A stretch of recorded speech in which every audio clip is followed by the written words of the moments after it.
Welcome everyone to JHC and Friends plus Friends. And we've got a wonderful, wonderful discussion today. I'm super excited to have, of course, Julia Holly here, JH Creative, and then also Jessica and Duncan with Fun for Tally Kids. Hey, ladies. Hello. How's it going? Very good, very good. I'm super excited for the long weekend. Aren't you guys? Absolutely. Yes. After this first day of crazy school, yes, I'm ready. Yeah, especially this week. I know a lot of schools started up this week and it's been topsy-turvy for the last I don't know how many months. And so this is definitely something that's well needed, I will say, well needed. Well, we are super excited for you all to get creative with us. So first of all, Julia, I want to know exactly how you and Jessica met and talk a little bit about your guys' relationship and also what you want the audience to know about. Yes, absolutely. Hi, everyone. Just a quick introduction because in case anyone's watching who doesn't know me, I am Julia Holly, owner and designer for JH Creative. I've been running my business now for about 7+ years, and I've been a designer for now 15 years. I've been saying 14 years forever, but 15+ years, and now consulting businesses on marketing and strategy and how to make their brand consistent with all of that. So I'm really happy to have Jessica here today. We met through our kids being in the same class together at Buck Lake Elementary. Mm-hmm. And it kept happening several times throughout the years now. So now they're at middle school together and they still keep in touch when they can. And also we've always bumped into each other at business events. I'm like, oh, it's you, hi, just throughout the years, or at the coffee shop. So I just felt like we're very similar in a sense of like wanting to work, but also still be available for our family. And I think that's why I felt like there's like that bond there. And we've kept in touch, and I've also asked her to help with ads for Fun for Tally Kids for some clients. And that's one of the reasons why I asked her to join us for JH Creative, Get Creative with JH Creative. And so this is my series of inviting guests, and I'm so glad that Jessica could be here today. And I'm going to pass it on to her to introduce herself and tell us the story of how she started at Fun for Tally Kids.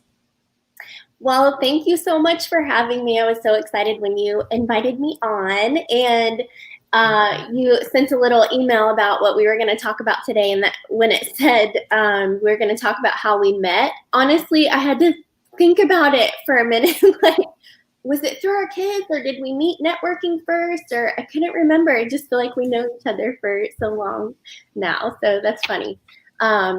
But I am the owner of funfortallykids.com.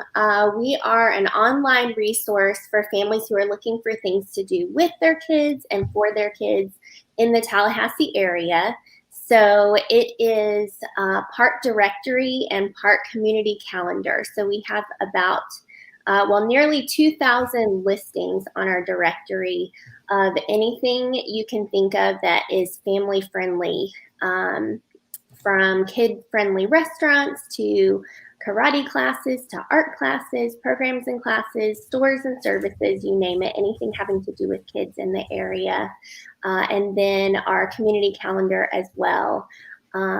This is going on 5 years that I've been doing Fun for Tally Kids. It is actually a franchise. Not a lot of people realize that because of the name. It sounds very local, but it's part of a network, Fun for US Kids network. And so it started in Gainesville, of all places, with Fun for Gator Kids. And then Fun for Tally Kids was the second one. They decided to try it out in a similar town as Gainesville. So, similar demographic, with it being a college town, and the population is pretty similar. So they started up Fun for Tally Kids and had it running for a year or so from Gainesville, and then put it up for sale as a franchise. So that's when I was in the right place at the right time and saw it and grabbed it. So Like I said, that was 5 years ago. I can't believe it's been 5 years, but it has been amazing. Like you said, Julia, it's been my ticket to be able to work from home and be able to do things with my kids while working. So it's been great. And it's pretty amazing because even though it's been 5 years, it's grown dramatically since I first started following your account. Mm-hmm. And I moved here maybe 7 years ago, and I feel like it's been my go-to resource to find out what's going on in Tallahassee, among other places. But I felt like you stayed on top of it, on all the different things going on, and so I really appreciated it. And even you do a lot of things. So that's one of the things I wanted to cover today. I wanted to just briefly talk about like why folks especially in the local area, should include digital media as part of your marketing mix, and using Fun for Tele Kids for those who appeal to the markets of families, parents. It's a good chunk of the market here in Tallahassee, especially in the North Florida communities. So. Sure. And her followers crazy as well too. Like there's so many followers, so much engagement as well too. So definitely Fun for Tele Kids has its wheelhouse in social media. So we're going to talk about the highlights for that. I was just going to talk a little bit about the trends for 2020, and then also managing family and business. So we can cover some questions after, if there are any at the end. And then we'll also share, hi, Alex. We'll also share, what's coming up for Fun for Tele Kids and for JH Creative as well. So some of the trends happening for 2020, ad placements and audience targeting are the top ways that advertisers drive more demand. And so, and it's a top priority for generating leads. You need to really consider what can you do now, especially with everything kind of not fully back to normal, not fully back to in-person and brick and mortar. What are you doing now online to drive leads to your business? And I do everywhere I go with clients and even friends, I recommend Fun for Tele Kids. You just have to, trust Jessica's advice on all the different options she provides on her accounts. And using Google Analytics, that's one of the reasons why I have the confidence, because I use that to measure the results that happen from anything I implement for my client strategy. So with that said, here's Fun for Tele Kids, the website. I don't know if you wanted to talk a little bit more about, the activity of managing the website and, I have some shots of your different accounts. Like I have your Facebook account here, 19,800 plus followers. We're almost, which is awesome. If you haven't liked us, please like us. So many. Yeah, I was going to say, when I started 5 years ago, like I said, it was already existing. And so they had about 5,000 Facebook followers 5 years ago. So it's been pretty cool watching that little number go up and up and up. And it's only going to grow more. Like it's going to exponentially grow, right?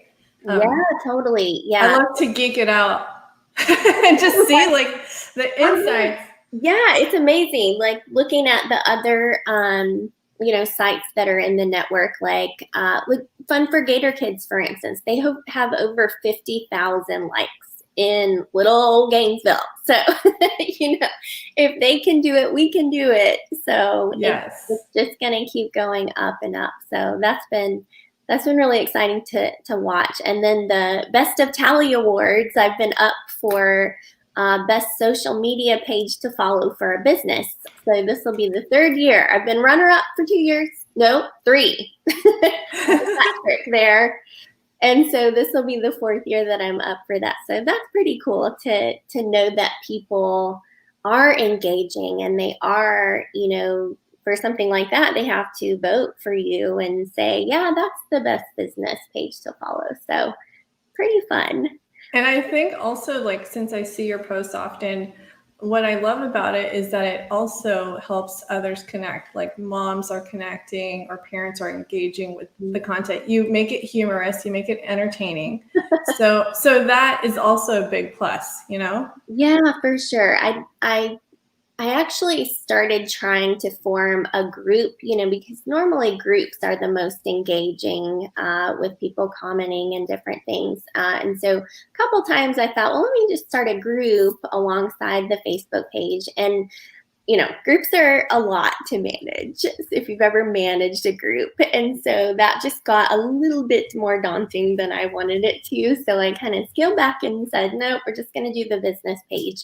But that being said, it's been neat to see the engagement within just the comments, posting about an event or a funny meme or just something, throwing it out there that might be relevant for the times. And it's cool too that it's all local, like people are relating to what I'm trying to post on there. So people will comment and then just kind of feed off of each other from there. So it's kind of like a group in a way because of the comments.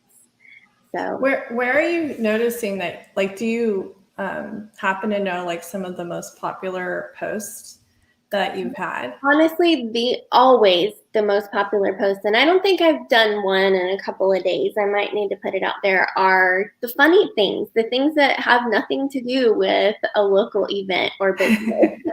So, it's just, when you're scrolling through your feed, you see something funny and relatable, you're going to stop there. So with the business posts and the other ones about the events, you might stop if that's something that you're targeting or looking for.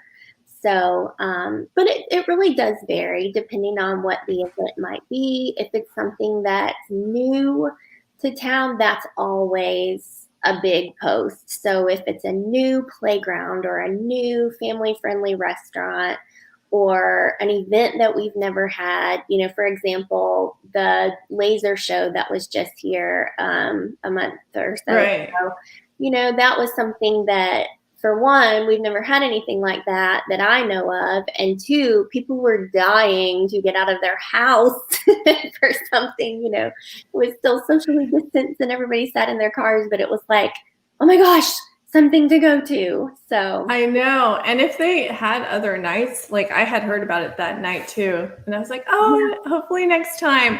Yeah. I hope they do it again. Yeah, it looks like they're traveling around. I saw that they're in Dothan this weekend, a couple of days. Awesome. So it looks like a traveling thing. However, that being said, they are coming back for the balloon festival. So that's actually next week, the 11th and 12th, I believe, or the 10th. Oh, wow. The hot air balloon festival is going to be at the fairgrounds. So they'll have the laser show for that too. That's awesome. So the hot air balloon festival is still a go for everything's. That's the thing. Fingers crossed. I still have it on my calendar. So, it's still a go. And if you bought tickets for that for prior ones, they've had to postpone it twice, I believe now. You don't have to do anything with that. You can just bring those tickets and get in either day for that. Awesome. Thank you so much for those who are joining us. I don't know if Chrissy, you wanted to give them some shout outs. I could see some of the comments that are popping up on the screen. Yeah, Alex, she says, what I have gained from Fun for Talent Kids is learning about local businesses that I didn't know before. I appreciate the educational aspect of getting to know what the local options are when I'm ready to do something fun. Thank you, Alex. Yeah, I tried my hardest, going back to your original question, Julia, about, what it takes to keep up with all the events and the different listings. I try to stay on top of that. So it's always fun when I feel like, I have an insider's view of being the first to find out about something. So I'll hurry up and post it and then it from there. So, and I think, the reason I do that is just because that is my job. So I'm looking for those things instead of just stumbling across them. So definitely, if you're, following Fun for Tally Kids, I'm trying to give you the latest information on things. That's great. And even with your website, you have quite a bit of traffic. I think I remember you mentioned you get 100,000 visitors a month, right? Yeah, well, 100,000 page views. So page views. Okay. yeah, it's of course it's gone down a little bit over the pandemic just because of the calendar. There's just not events and activities happening. Oh, right. But we've stayed within 50 to 100,000 page views monthly since March, and then that is 15 to 30 site visitors. So unique visitors are coming. So to me, that is showing me that people are coming to the website and then staying there and clicking around. It's not just like Right. one landing page, or they see the event that they clicked on to get to it from my Facebook page. They're getting there and then they're clicking on an ad, or they're clicking on the directory and going to another area. So an average of 3 to 4 pages per person. So that's pretty cool. That's really good.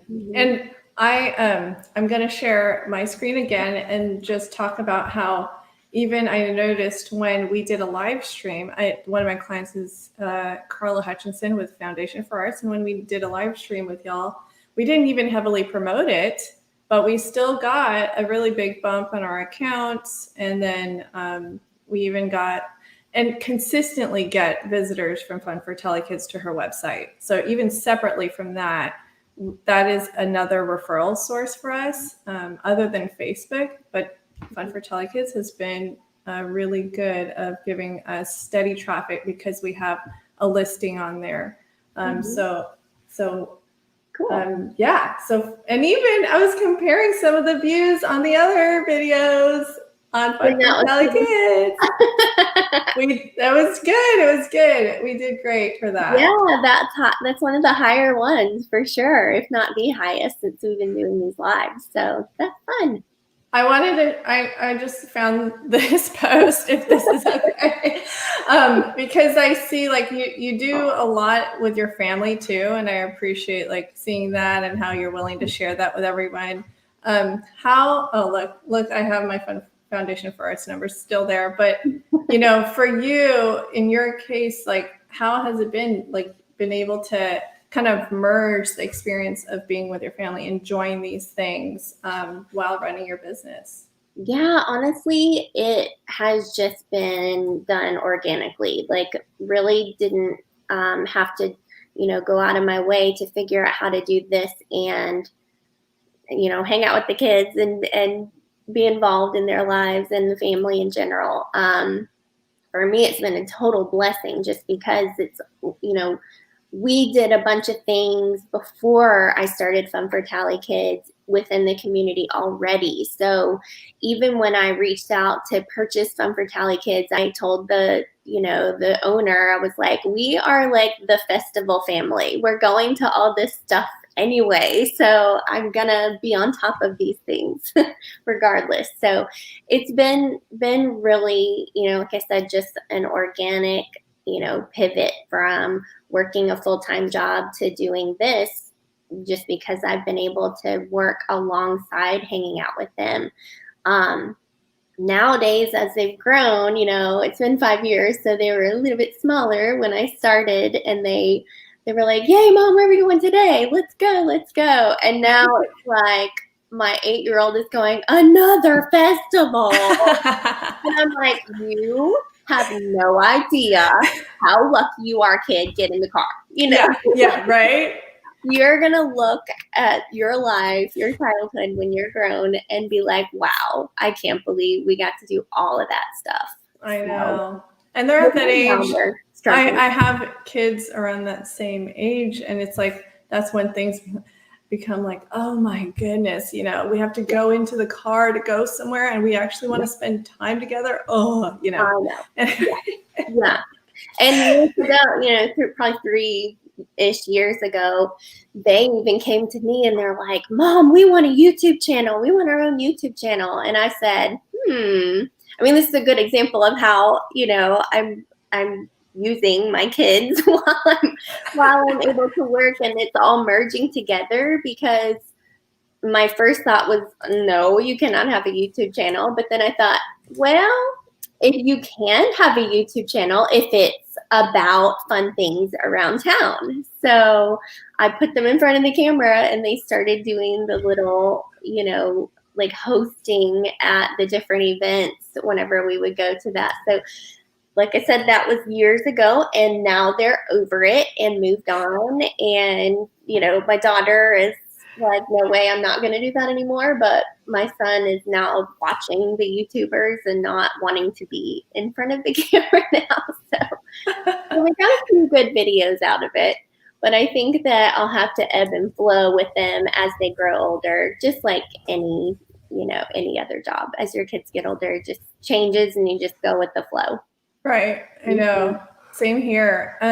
Speaking of YouTube, I happened to stumble upon a video you shared on a really cool project that you worked with the FSU. I mean, maybe you could just go ahead and talk about it really quick, and then I'm going to share my screen again. Okay, cool. Well, I didn't work with them through Fun for Tally Kids or anything, but it was, I was a marching chief. I played horn in the Marching Chiefs from 2000 to 2002. I did it for 2 years. And the FSU choir had on their Facebook page to send in a video of you singing the hymn to the Garnet and Gold. And after every game, the Marching Chiefs always play that song, and then we sing the song at the end of the game. And so it's always like near and dear to your heart if you're in the band or if you're in a choir, obviously at FSU. So I submitted the video, and then they took a couple months to put it together, but there were almost 200 alumni who sang the hymn, and they put it all together. Awesome. Yeah. That's so awesome. Chrissy, does it look like, I'm about to share my screen. I'm not sure if it's going to translate okay because it's kind of glitchy on my end. Are you seeing it okay? Should I just try? It's a little glitchy on my end, so if you want to go ahead and share the link to me, then I can go ahead and share it. Okay. Oh, it stopped being glitchy. Okay. Okay. All right, I'm going to mute everyone so we can watch this.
Awesome. I totally found you. I totally saw it panned like where you were. I love that. I know. I couldn't believe that. Whenever they first showed it and I first found myself, I'm like, oh my God, are they zooming in on me? What is happening? Then it stopped and then they went over. I was like, okay, good. Yeah. But no, Alex. Yep, MCATBT. You know. That was really cool. That was really cool. And I can't imagine like the editing that goes behind that, because that was, you said how many people total? That looked like hundreds. They said nearly 200, so I don't know exactly, but yeah. That was so well done. And I happened to see one of a mom holding 2 kids in the screen. If you watch it again, I was like, oh, that's so awesome. And the kids are like trying to grab at her and she's singing. Oh my gosh, I did not notice that. I'll have to go back and look. That's awesome. I know, Alex, it totally brings me to like tears. I'm like on the verge. Sure. Alex has a question for Jessica. She asked, how has Fun for Tally Kids helped local nonprofits to generate leads and connect with families? That's a good question. Good question. That's one thing that is so great to be able to promote, local businesses, but also nonprofits, especially ones that are geared towards children's services. So I have volunteered in a couple of different nonprofits, like Hang Tough Foundation, if you're familiar with them, and they have become sort of like not a sponsor, but like a featured nonprofit on my page, on my website. So people can connect through the website with them without them being a paid advertiser. So if it's a nonprofit, I always like to work with them with their budget, making sure that they can get out there because obviously they're a nonprofit. So it's going to be a little bit different for businesses. And that's how a lot of businesses run things anyway. But yeah, I've been able to generate leads for them just like I would for a business, just by them clicking through the website or on social media promoting their events or their different services. We actually had one of our lives that Chrissy did with a nonprofit that catered to foster families. So that was neat to be able to do that interview with them.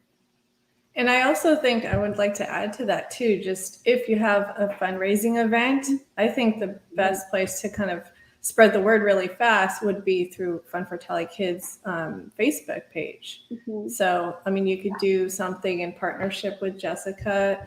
I would really consider, and even take the extra time to plan something strategic with Jessica months in advance. I think something, I don't know if it's a Tallahassee thing, I don't want to come across in a negative way, but things tend to be last minute. I know. Yes, I say that all the time. I say that this is a last minute town. So whenever it comes to the calendar, for example, I am digging and digging and digging to find events to put on the calendar. And so many times they pop up a week or days before. Like I send a newsletter out every Thursday, so I'll be sending that out tonight.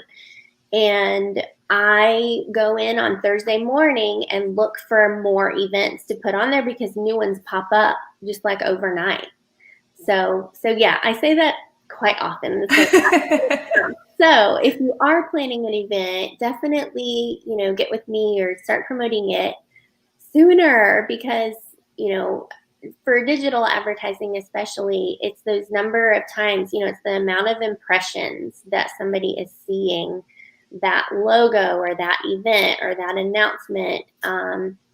You might not decide to go to an event after seeing the ad just once. So if you have it up and running for a good month or so, then people are going to remember.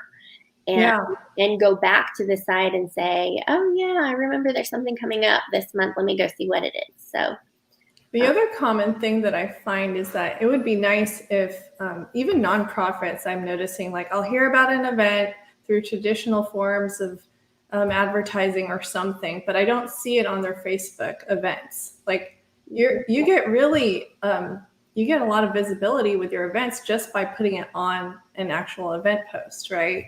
And then it just pops up in people's feeds as they're scrolling through just other events too that are scheduled around the same time. Right. So that would be good. And it's easy to reshare that. Mm-hmm.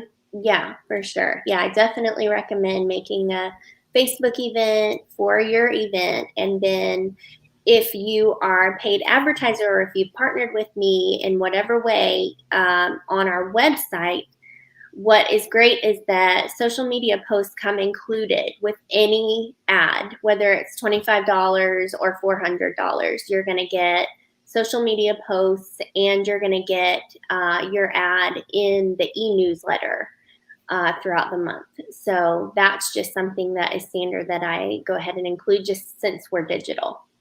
Which I also love because to me, that's a great buy. Like you get a lot of value out of that cost. Not only are you going to have a definitive reach, but you have a really cost-effective price range right now. Because if you compare it to other advertisement options on print options, which is kind of, you're not going to get a ton of bang for your buck for that, right, Jessica? Right. Like, so I love how you have a combination of the website and then even with your social. And you have email newsletter options too. Yes, right? For sure. Yeah, if you just wanted to be in the e-newsletter, or if you wanted a standalone email for your event or for your business, we can talk about options for that. But every single one of my options cap at $400 for the month. You know, unless you do a package where you're choosing 3-4 different spaces, then we'll package it together. But a single ad space doesn't go above $400. And then, as we were saying, it includes ad design if you need it. So I'll design the ad. And then it comes with the social media posts and the e-newsletter. That's great. Chrissy, did you have any other extra questions, or are there comments that we're not seeing? At least I'm not seeing. We've got a lot of people engaging with us right now. We do encourage you all to share comments and questions with us. Alex wants to know the best way to get in touch with you to collaborate on events, because I know right now just so many people have had to cancel their events, and they're just now, like you said, the last minute down, just now getting things back up and running, and they're going to need a blast of people to see their events. And so what are some ways that they can collaborate with you on getting in touch with you with according to events? If you're actually able to go back to that that slide that has the home page Fun for Tally Kids. So a lot of people ask this question. I'm so glad that you brought it up, Alex, because people ask me all the time, can you share my event? Can you talk about my event? You know, where can I put my event? Well, there's actually a way that you can submit your event, your calendar event, whether it's a one-time event or if it's recurring. So say it's a library event that has a baby story time every Tuesday at 10:30. You can click above where it says, where the logo is, there is submit button. And so whenever you click that, you can choose to submit a calendar listing or a camp or a directory listing. And so all three of those options are totally free. So whenever you have an event and you want to put it on our calendar, it's going to be on there for free. So all you have to do, right there. So then when you go to calendar event, since that's what we're talking about, it's just a little simple form that you're going to put in there with the description and everything. And it doesn't publish right away. What it'll do is alert me on my back end, and then I'll go in and make sure that everything is accurate. If it needs a picture added or whatever, and then publish it to the calendar. And then the same for the directory listings. So, and I love the analogy of us being just like the old yellow pages, because the directory and the listings, all of that is totally free. So everybody's going to be in the book, but there's also 2,000 other listings in the book. So you want to take out an ad, a yellow page ad, and be seen first, and that way you'll get lots more exposure. Oh, this is a lot of content to manage. How do you do this? Well, I do have a content manager, so sort of an assistant with the content. Thank God. That's great. When I first started, I was like, oh, I don't need to hire anyone. I can do this full time. No, there are so many, because, you know, it's one thing to find new listings to add them, but the content manager, what she's doing is she's going in and verifying listings. So somebody might change their email or change their website, or their phone number might change. And so we're going in periodically, and we have a calendar that tells us, you know, which ones to focus on which months. and just clicking on the links, making sure the phone number is right, making sure they're still open, and then updating those listings. So that's one neat thing too that you'll be able to see whenever you're going through the directory is that we have a verified by date. And that comes in really handy whenever, for instance, the camps, when some camps were canceling or they were pivoting over to a virtual camp over the summer, whenever you would click on their listing, you could see, okay, this information was verified 2 days ago, so I know that it's accurate. And so if it said it was verified a month ago, then okay, let me go ahead and click on their website and just see for myself, the information. So I love being able to put that for people. And obviously right now, we're looking at the calendar right now. We have a bunch of events that were canceled. And I just went in this morning and changed to where on the calendar, whenever everything was canceling, what I did was I kept it published, but I just put the word canceled in front of it to show you that, this might be coming back. Yeah. But that's a good idea. It was a good idea for the first couple of months, but now whenever I would go back to the calendar, and that's why I changed, I just took it all off. I took all of the canceled ones off because it was depressing me. Yeah. I'd go to the day and they would say cancel, cancel, cancel, cancel. Oh, here's something. Cancel, and it was just like you had to hunt for something that was actually not canceled. So right now it looks like our calendar is pretty sparse, but that's just because it is. I removed all of the things that are canceled. So, so the calendar shows everything that is actually happening now.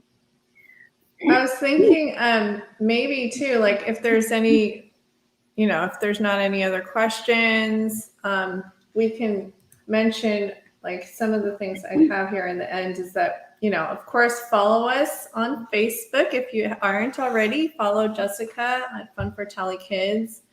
And do you have anything upcoming? I know you have an event coming up. Yeah, that's what I was going to say. I would love to share about that. I have an annual event that happens. This is the third one. So the third annual KidBiz Fair is coming up on September 19th. And that is an event where kid entrepreneurs and business owners, I know, Julia, your daughter participated in this event. And so they can come up with any business that they want to, whether it's a lemonade stand or they might do, there's 3 little kids that did comic books and sold their comic book. We've had services where somebody did photography, products, all kinds of things from jewelry to one little boy did wands, magic wands. So anything you can think of. So this event is for them. They can reserve a booth for $25 and they keep, all the proceeds of whatever they make there at the event. So this year it's at Bannerman Crossings. We did it there the first year, and then we moved it last year to Tallahassee Museum and decided to come back to the original Bannerman Crossings just because there were a lot more shoppers. So that's what the kids want. They want to sell their stuff that they made. So it's a great venue for that. It's going to be outside, spread apart. There's plenty of space for us to spread all of the Bannerman Crossings does farmers market out there twice a week. So it'll be very similar to what they've already been doing with the social distancing and all of that. And this time, this time I think I saw that there's no judges, right? Right. Yes. So the first 2 years we had judges, and so the kids were kind of up against each other for, best display, best business idea.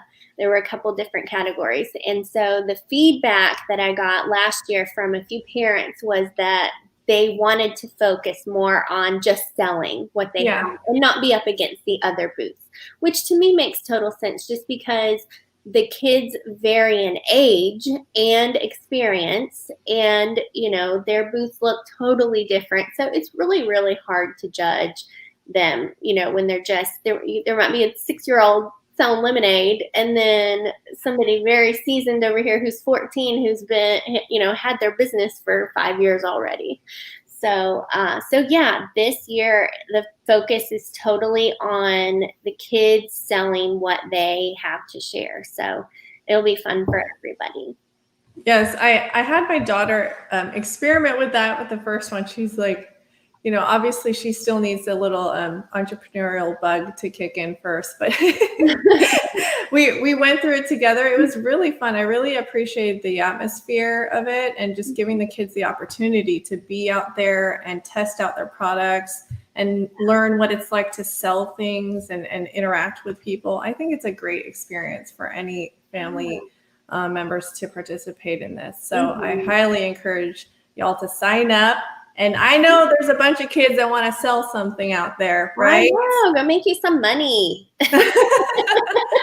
And I have dreams for that my kids will eventually even start sooner than I ever did. And just, test it out. You know what? Something that I have learned is that you cannot force them to do this kind of event. Right. I tried to get my son involved in it the first 2 years, and he was just like, I don't really want to, And I finally just said, you know what? I'm not going to put any effort in trying to make you do this. If you don't want to do it, that is on you.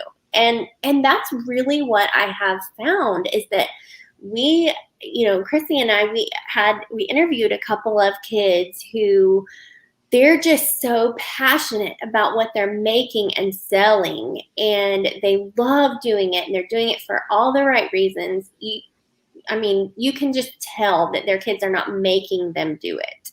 When they want to do it, they'll just run with it. And so ask your kid. I encourage, if somebody's watching and they don't know if their kid really wants to do it, just give them let them make that decision, because it's really not something that you can push on them. That being said, you can always come out and shop. If you have a business, then please come out anyway and support the kids and just see what they're doing. And then maybe they'll get inspired, by meeting the kids and seeing what they made. And that's what I noticed the first time I went too, is the stuff that the kids put together was really fascinating. Just all of these great, unique ideas, even if they're experimenting with things that were trending. Like what was it, silly putty or something? The slime, yeah. It's still them going through the process of making something and putting it out there and trying to sell. Chrissy mentioned that there's some questions that came in. I don't know if you want to mention those. Yes. So a question from Alex is, what ages can participate? Oh, yes. It's 6 to 14. Ages 6 to 14. And we put it at age 6, because we really want it to be the kids who are doing it. We don't want the parents to run the show. So that is the reason. We've got a comment from a local business. Can only kid-related businesses for the ads on your Facebook, on your page, on your website? That is an awesome question. I'm so glad that you asked that. I tell every potential advertiser, every business, that to keep in mind that it is not the kids who are looking at this website. It is the parents. Right. And so if that is your target audience, then you should be advertising with me. So I've had some different businesses who really understand that. And, I've had banks before, for instance. I have a realtor.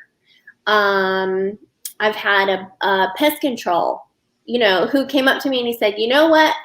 I bet there's going to be some moms in their kitchen who find sugar ants, and they're going to need to call me. And he sounded just like that. I said, well, let me have your information and we'll put you on there. So yes, if your target audience is just local parents, then, that's who is seeing the website. So whenever I say those numbers, 50 to 100,000 page views per month, that's not from the whole country. That's just from here in our area. So it's very, very targeted.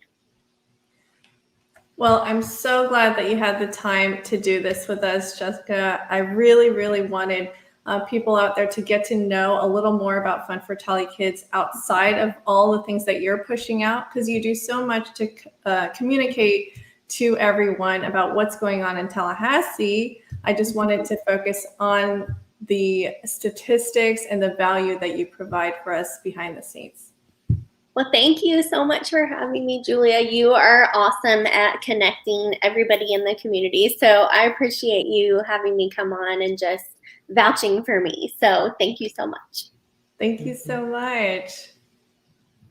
And Julia, how can people get in touch with you? Well, y'all know this is my Facebook account that's being posted on the live is posted on here. So, and then also my Instagram, I'm ramping up my content. So JH Creative, I'm going to put all my handles in the links below.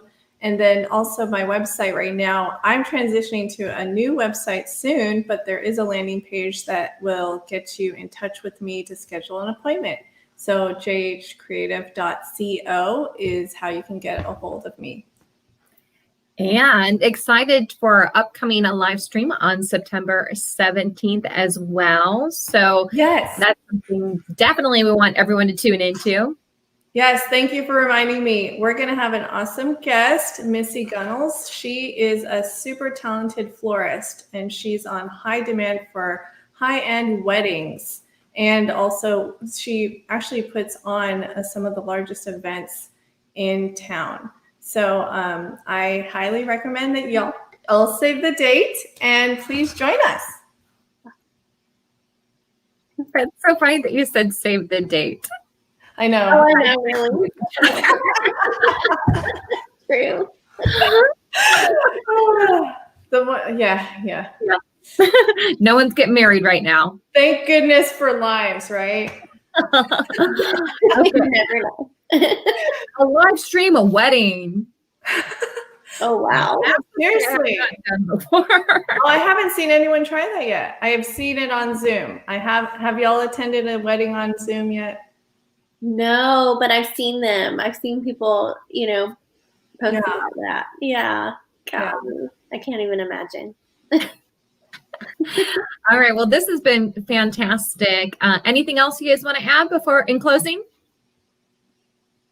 No, we're good. Have a great long weekend. I know. Have a safe and long and peaceful weekend, everybody.